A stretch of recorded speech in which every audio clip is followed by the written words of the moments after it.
Je tiens à rappeler, c'est le client lui-même qui est pressé tout autant que moi pour avancer dans la vente des biens. Je me rapproche donc du cabinet GCL qui me présente à Maître Thierry Hardy au sein du cabinet GCL qui va s'occuper de la finalisation de la vente de la société détentrice du terrain, c'est-à-dire de la SCI Rémy Lavati, qui va devenir SCI Clua. Je rencontrerai Daniel Trouvé au sein de la commune de Gujan-Mestras lors de dernières formalités en cours. Cet homme me dira quelques mots. Vous avez bien joué, monsieur Labadie, mais je vous souhaite du plaisir maintenant quand vous allez saisir la justice. Là, j'ai marqué un temps d'étonnement parce que c'est quand même pas anodin.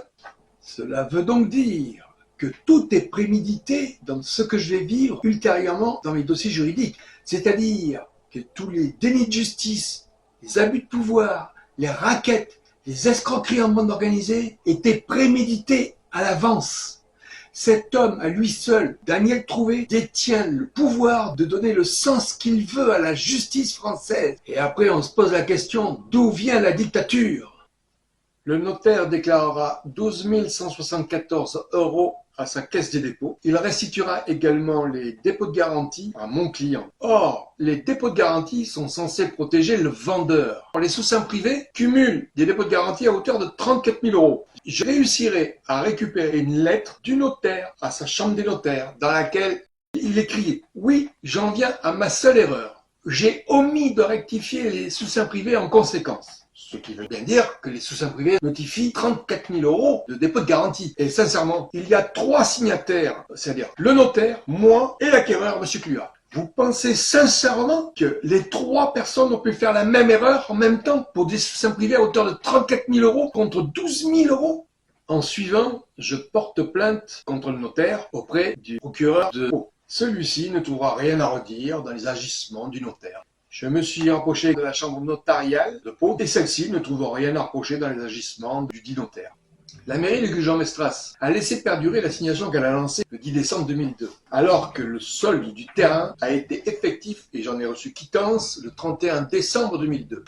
La mairie obtiendra la confirmation par l'arrêt obtenu en 2006 de la résolution de la vente de la mairie à la SCI. Le 18 septembre 2006, elle fera signer lors d'un conseil municipal avec monsieur Daniel Trouvé et donc la mairesse Marie-Hélène Deségaux, le fait que je n'ai pas payé le terrain à la commune de Gujan-Mestras, mais que celle-ci, qui se retrouve propriétaire du terrain suite à la résolution, alors elle demande l'autorisation au conseil municipal de donner le terrain à la société Sable d'Argent, gérée par monsieur Jackie Clua. La mairie signera un protocole d'accord entre eux. C'est vraiment un rassemblement d'escrocs. Je suis donc amené à porter plainte contre Marie-Hélène Deségaux, Daniel Trouvé, tous les magistrats qui ont instruit mes dossiers pour faux en écriture publique, recel de crimes, tous les crimes d'injustice qui ont été faits dans ces dossiers. J'ai contacté également l'inspection générale des services judiciaires, l'IGSJ, qui ne donnera pas suite au dossier. Je me suis rapproché des gardes des Sceaux pour porter plainte, différents gardes des Sceaux. Il n'y a jamais eu de suite donnée à quoi que ce soit. Vraiment, il n'y a pas possibilité d'obtenir justice dans ce pays. J'ai contacté des premiers ministres, j'ai contacté les présidents de la République, sans jamais rien obtenir.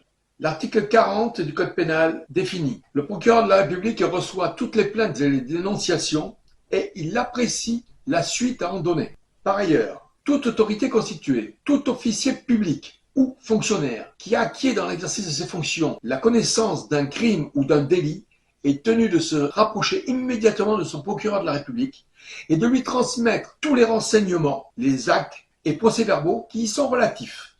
Tous les fonctionnaires qui n'ont pas dénoncé les faits à leur procureur sont des délinquants de la République. Et donc, de ce fait, ils deviennent tous complices des crimes et délits commis.